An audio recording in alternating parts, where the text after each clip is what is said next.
Hey everyone, welcome back to my channel. Thank you so much for clicking on this video. So today I want to talk about something that is very important to me that I think a lot more people need to be talking about, and that is our mental health and God. A lot of times we don't talk about how God sees our mental health, or does he even care about our mental health? And especially within our churches and within our homes, it's not a topic that is discussed very often. So I want to open that up right now today.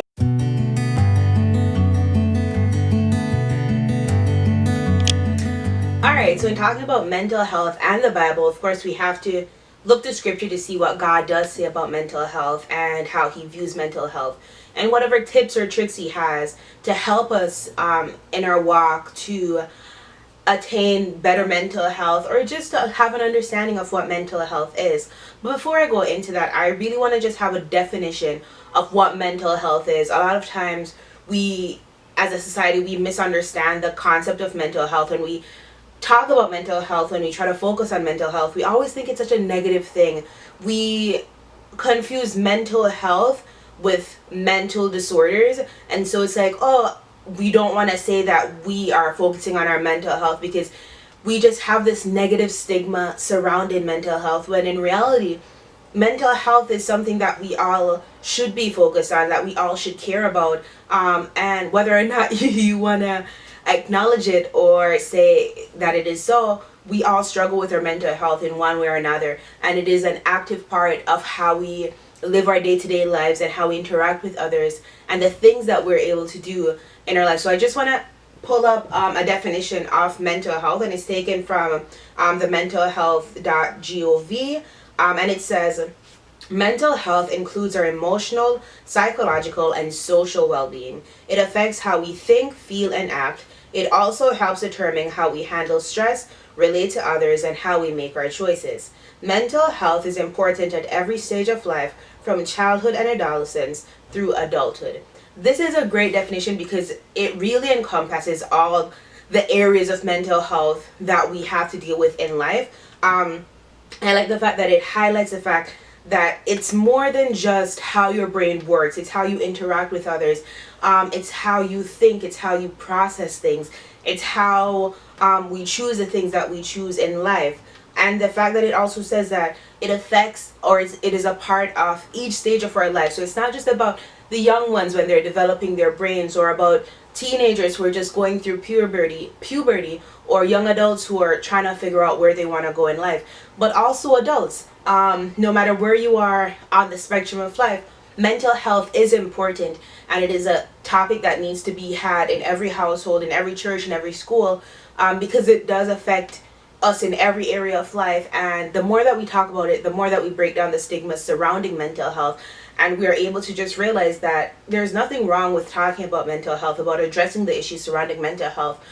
In fact, it will help us. It will help us to grow and to build together and to become better functioning people within society. Okay, so I think where a lot of people go wrong within the church when it comes to mental health is just simply not acknowledging that it is something that is important, that was made by God, and that really truly affects our daily lives, and that includes our worship with God. Our mental health does include the way that we view God.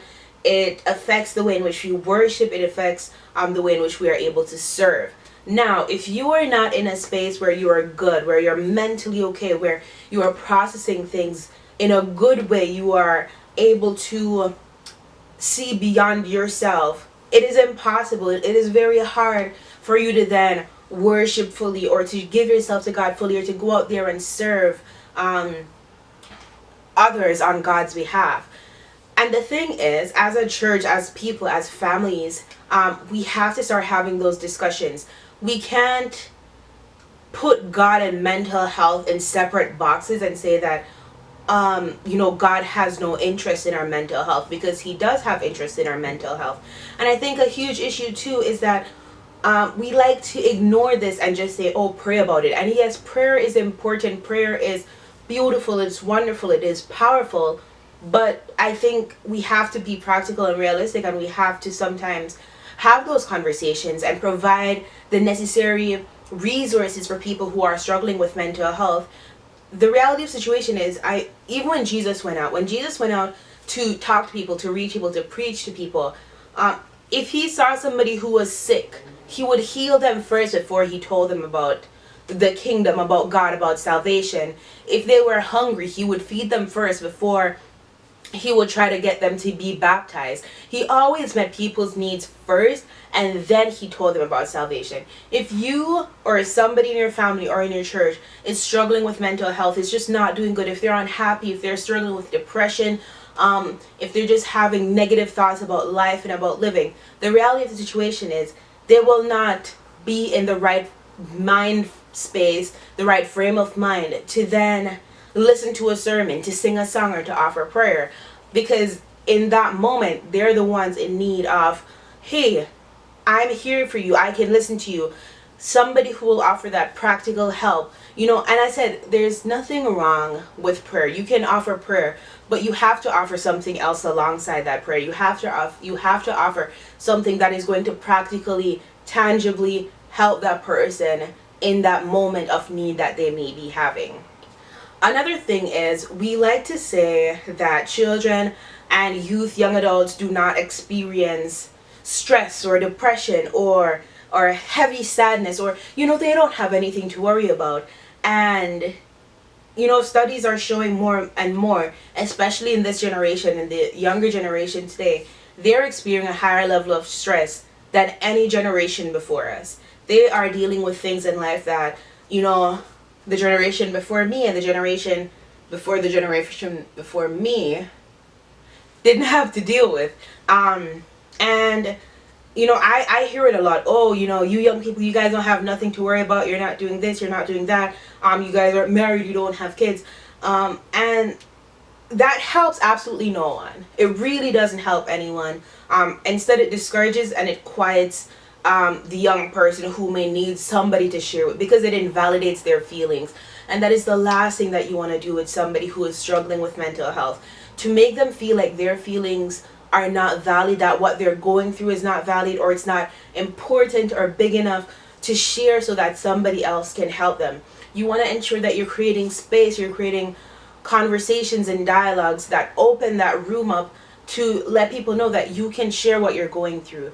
You can let me know the weaknesses that you have. You can let me know the way in which you are struggling, and I won't take that validation from you. I won't say that, oh, you're not really going through anything, or if you knew what I was going through. It really isn't a one-up contest, because everybody struggles differently. Everybody has different levels in which they can manage things, and for some people it may be here, for others it may be up here. But that doesn't say that, oh, what this person down here is feeling is any less important than what this person up here is feeling. We just have to be in a space where we acknowledge what people are feeling, where we, even if you don't understand, if you've never been in that space where you've experienced something like that, to just say to them, listen, I don't know what you're going through, I've never been through it, but I understand how it is negatively affecting you. I understand that you probably need additional support right now, or maybe you need some time away from your responsibilities, from social gatherings. If you need to step back, I won't feel offended. Just being supportive to that person in the way that they need support in at that time. And that also opens up the need for conversation, being able to listen to that person, but also understanding that if they say, I just don't want to talk about it, that's completely okay as well. It has nothing to do with you. This is one of those moments where selflessness is a huge deal, to just be like, whatever way in which you need support, even if it's that you just don't want to talk to me, I will support you even in that. So just opening yourself up to realizing that this is beyond me, this is about this person, and that I will be there for them, or I will step away, or whatever, just to ensure that they are good, that they will find some solitude, some peace, something to help them in getting back to where they should be. Also, not having stigma or this negative idea surrounding professionals who provide mental health services. If that person needs counseling or therapy, not looking down upon somebody because they need that additional help. Again, we are in no place to judge. We're not better than anyone else. And again, mental health is something that is important to all of us. And as a good friend, as a good church member, as a good family member, if somebody that you love is seeking that additional help, you should be nothing short of supportive.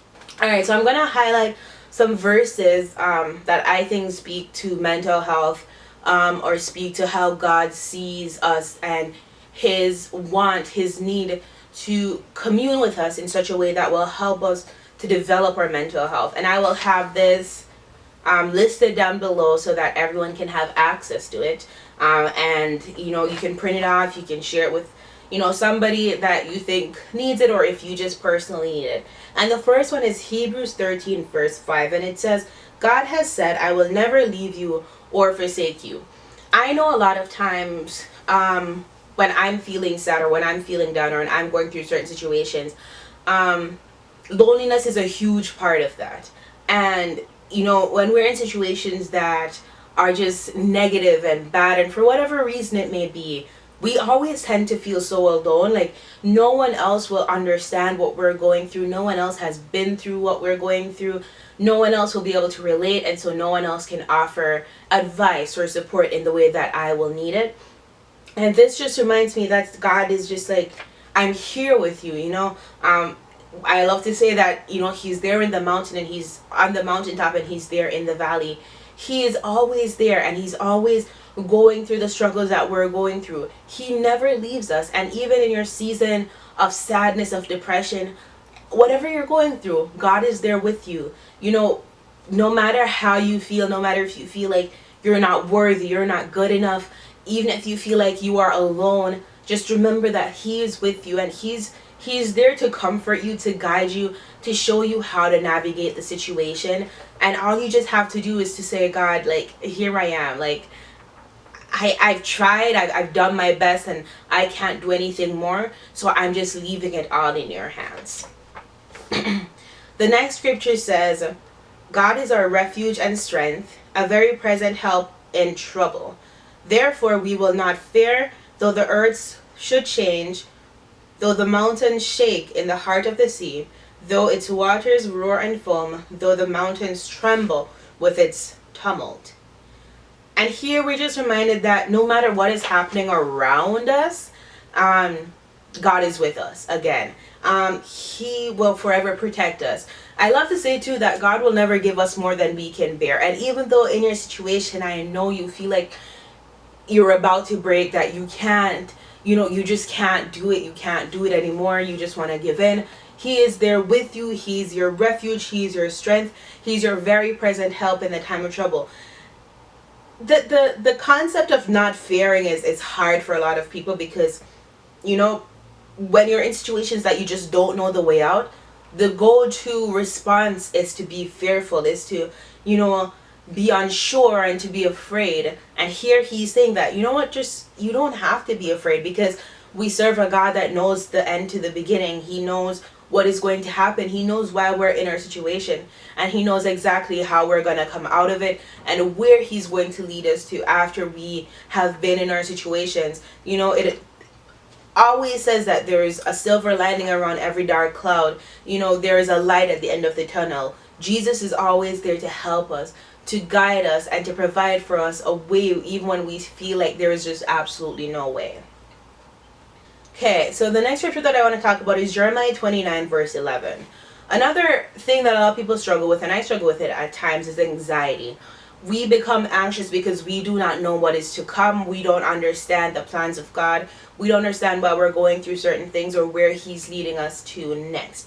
And Jeremiah 29 verse 11 says, For surely I know the plans I have for you, says the Lord, plans for your welfare and not for harm, to give you a future with hope.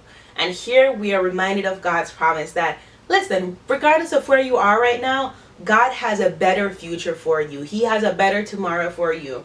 And all we just have to do is have that faith and that belief. He says he wants us to be well. He wants us to be okay. He wants us to be wealthy.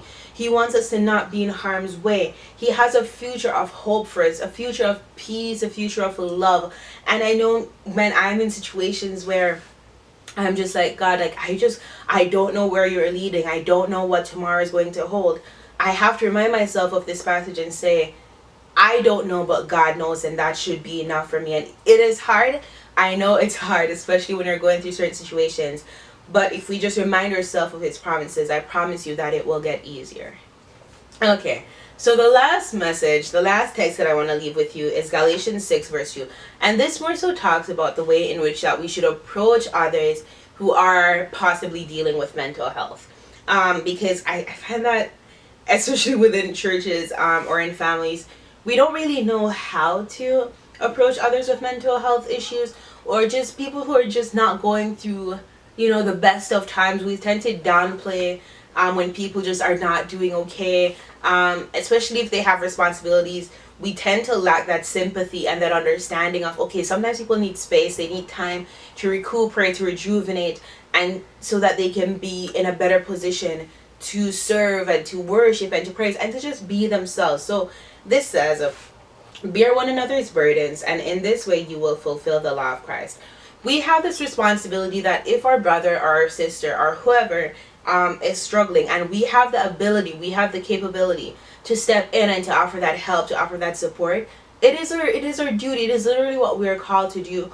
We are supposed to offer that help, as long as you are in the space where you can take on that responsibility without it dragging your mental or emotional well-being down. That is literally what we're called to do.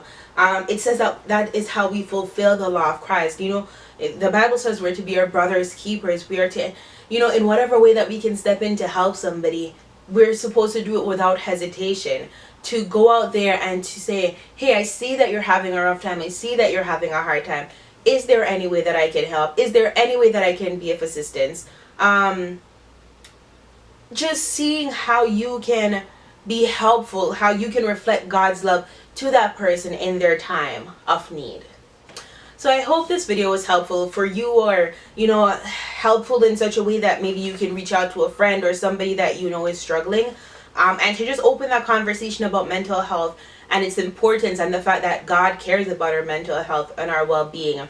I just want to encourage you that if you are feeling down, to find somebody to talk to. Reach out to a friend or a family member, or just pray about it and say, God, this is what I'm going through, and I need your help, I need your support, I need to feel your presence in my life right now. I really hope that you were blessed. As always, please remember to like and to subscribe, and remember, you are beautiful, you are loved, you are enough. I will see you for the next video.